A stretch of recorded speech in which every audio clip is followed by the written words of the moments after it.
Bonjour. On va maintenant rejoindre Romain Daubry, membre de la cellule Info d'Experts chez Bourse Direct. Bonjour Romain. Bonjour Stéphane, bonjour à tous. Exercice un petit peu obligé aujourd'hui, les annonces de la Fed, objectif d'inflation moyen 2% sur une période et priorité à l'emploi. Vos commentaires? Manifestement, le marché l'a un peu anticipé. Ils avaient un peu peur ce matin, on consolidait un peu. Ça repaye sur l'annonce de cette nouvelle formule. Il n'y a pas grand-chose en réalité pour l'instant. On n'attendait pas grand-chose de plus. On est déjà dans des considérations où la Fed fait le maximum. Donc c'est un élément complémentaire. Ça va pas retourner le marché. Il est plutôt stabilisé. Ça paye un petit peu aux États-Unis, mais ça payait déjà en amont de l'annonce. Et ça, c'est plutôt un marché solide.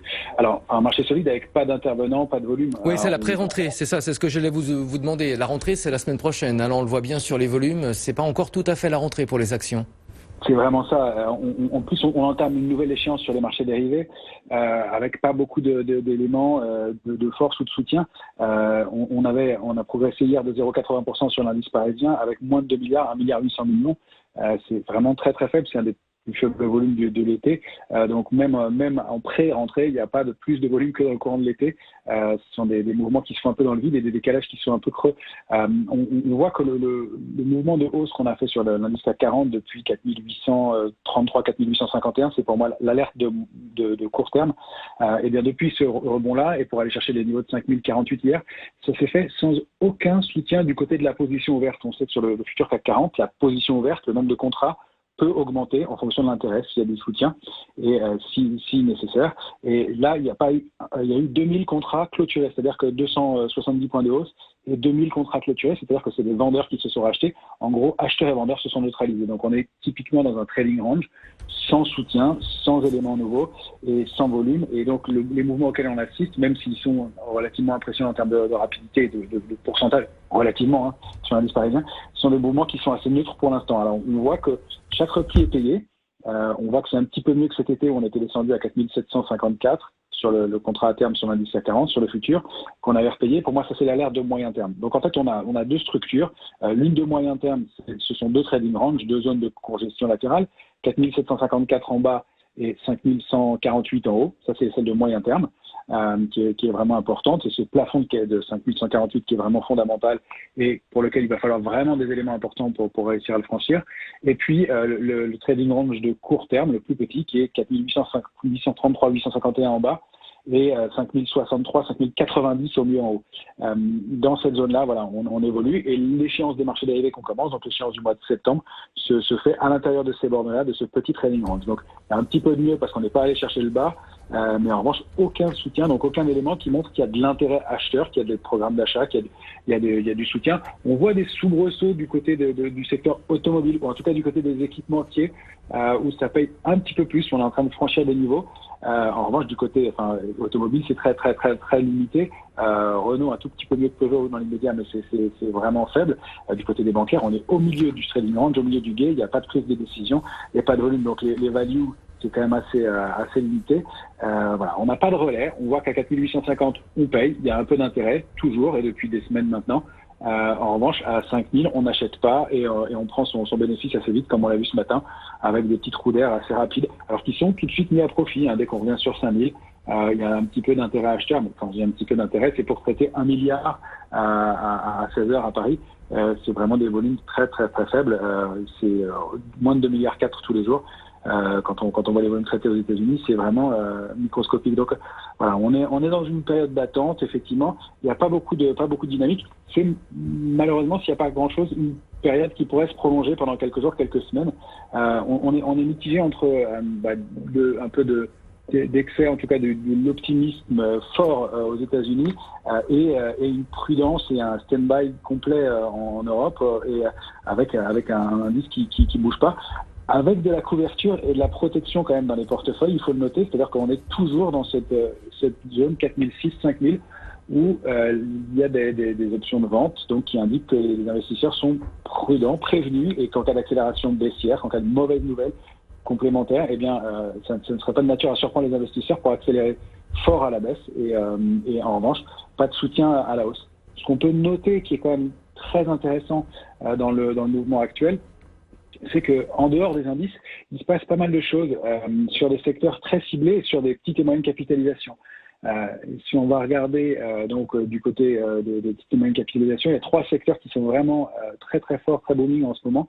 C'est le secteur technologique globalement. Alors ça, c'est un peu plus visible au sein de l'indice puisque ST Micro, Atos et la Système se portent plutôt bien, mais en revanche de façon plus discrète sur les petites et moyennes capitalisations. Alors c'est des petits titres, hein, c'est des sociétés qui sont plus risquées en termes d'investissement, mais tout ce qui est digital, paiement, accompagnement dans la transition digitale ou sur l'intelligence artificielle, SS2I, là il y a énormément de petits dossiers qui sont recherchés avec des performances et des profils assez différents et avec des performances fortes. Il y a tout ce qui est médical, bien sûr, mais au sens large, pas uniquement Covid. Là, on voit beaucoup de medtech, biotech qui sont recherchés. Ce sont pas les dossiers les plus forts. Et puis, alors tout ce qui est énergie nouvelle, là c'est extrêmement fort aussi, avec énormément de petits dossiers, des valeurs qui étaient inscrites sous les lignes de tendance baissière depuis plusieurs mois, plusieurs années, et qui font l'objet d'intérêt aujourd'hui. Très nettement, avec des dossiers plus ou moins solides, hein. Il y a des dossiers plus ou moins forts, des Albioma qui se portent bien et qui confirment, et puis des dossiers plus confidentiels qui, eux, sont en train d'être payés. Donc il y a quand même de l'activité, on voit que les investisseurs sont là, enfin, pas le gros, mais qu'il y a des investisseurs, qu'il y a un peu d'intérêt, mais sur des dossiers vraiment très spécifiques. Et je pense que c'est ce vers quoi on va s'orienter, c'est-à-dire après une phase de rebond importante depuis mars, une grande pause, et puis probablement beaucoup plus de sélectivité dans les dossiers, aller rechercher ce secteur-là. On note des éléments intéressants du côté de la construction, alors avec un dossier un peu mixte, mais Bouygues qui se comporte bien. Nous, on s'est intéressé à Eiffage malgré la petite contre-performance suite aux résultats, mais c'est pas très fort pour l'instant. Le mouvement est pas inintéressant, est plutôt pas mal. La chimie est toujours pas mal. La santé, alors je vous l'ai dit, de façon à mon avis beaucoup plus sélective. Et puis, alors énergie nouvelle, ça on peut le traiter. Nous on l'a traité sous forme de panier d'action, sous forme de tracker qui fonctionne bien. Et l'intelligence artificielle aussi sous forme de panier d'action, de tracker qui donne des vrais intérêts. Et techno relativement au sens large pour l'instant aussi. Donc attention à des pièges, à mon avis, il y a des secteurs qu'on attend toujours, effectivement, c'est secteur value, mais aviation, transport et loisirs, sauf très ciblés, à mon avis, il peut y avoir des pièges haussiers, peut-être à titre spéculatif, des petits arbitrages, mais ce sont des secteurs qui vont devoir être repensés de façon structurelle et importante et qui vont mettre beaucoup plus de temps à se reprendre.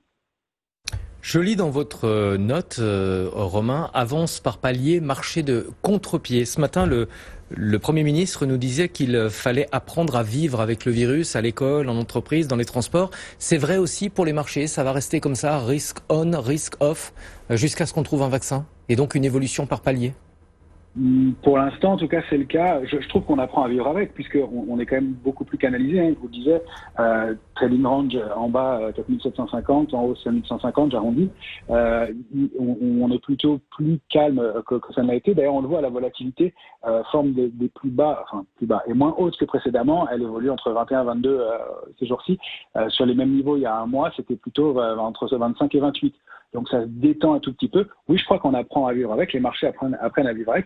Ce qu'on constate, et ça c'est beaucoup plus global, c'est que depuis la crise de la Covid en mars dernier, qui était en amont, mais du décrochage qu'on a connu nous en mars dernier, sur les marchés globalement, eh bien on voit des mouvements qui s'accélèrent. On a eu un mouvement de baisse qui était quand même tonitruant, 40% de baisse en 2 mois, c'est historique, c'est quand même très très très rapide dans ces proportions-là, et la reprise a été aussi rapide. Donc oui, je crois qu'on va apprendre à fonctionner en mode beaucoup plus rapide. Enfin, les éléments, la digitalisation, les nouvelles technologies, il faut qu'on va accélérer le mode d'investissement et les possibilités d'investissement et la réactivité sur les marchés. Alors ça dépend pour qui et ce qu'on fait. On voit des grands stratèges comme des Warren Buffett qui ont des stratégies à beaucoup plus long terme et qui prennent des positions sur quelques mois, quelques années. Mais globalement, on voit que oui, on peut prendre des décisions d'investissement et que le marché prend des décisions beaucoup plus brutales et un peu radicales. Il faut parfois élargir la photographie, pour pouvoir investir correctement et donc avoir une vision plus sereine du marché. Mais le contre-pied, on l'a vu encore ce matin, on ouvre aux alentours de 5050 points, on a perdu 50 points, et puis on est remonté à 5047 ou 48, donc on a quasiment gommé la baisse de la matinée. Et ça, c'était la même chose entre le 3 et le 12 août, on a fait une progression qui nous a permis de rejoindre environ 5100 points. Et on est redescendu à 4850. Et puis de 4850 vendredi dernier, on rejoint le haut du trading range. C'est un marché de trading range pour l'instant, mais voilà, tout ça sur base de contre-pied, c'est pas linéaire, c'est pas évident à travailler d'ailleurs. Même si on a la photographie, c'est un marché qui fait se poser des questions. Ceci dit, ça c'est chez nous. Aux États-Unis, le trend est haussier, il le reste. Et après, on peut considérer que c'est un marché risqué, c'est évident. Maintenant, pour l'instant, il y a de l'intérêt, il y a une envie de payer ce marché-là. Et même s'il y a des excès, on voit qu'il y a des artifices qui permettent de faire changer les choses. On split Apple, on split Tesla, comme ça les titres qui paraissaient très chers sont un peu moins chers visuellement, même si rien n'a changé. Et puis ça donne l'opportunité à des investisseurs de rentrer sur des titres sur lesquels ils ne pouvaient pas investir parce que des trop fortes parts pour leurs investissements. Et puis il y a la modification de la composition du Dow Jones aussi qui devient un peu plus technologique et biotech. Donc ces éléments-là aussi vont...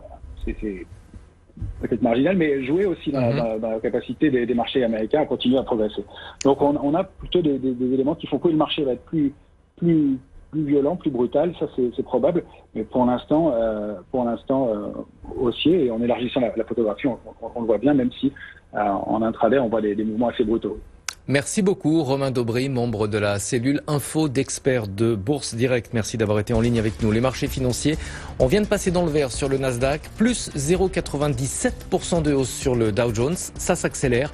À la Bourse de Paris, on est toujours en très légère baisse. Le CAC abandonne 0,1%. Il reste au-dessus de la barre des 5000 points. On marque une pause.